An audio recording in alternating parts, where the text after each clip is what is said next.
You ask Tiger to solve. This deals with linear equations with one unknown. The final result is x equals -2. Let's solve it step by step. Group all L terms on the left side of the equation. Subtract 8x from both sides.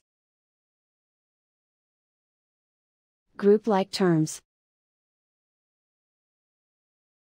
Simplify the arithmetic.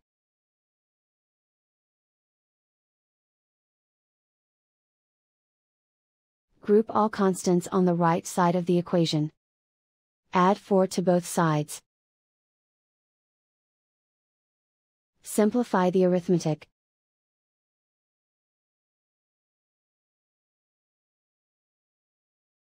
Isolate the L. Divide both sides by -2. Cancel out the negatives. Simplify the fraction.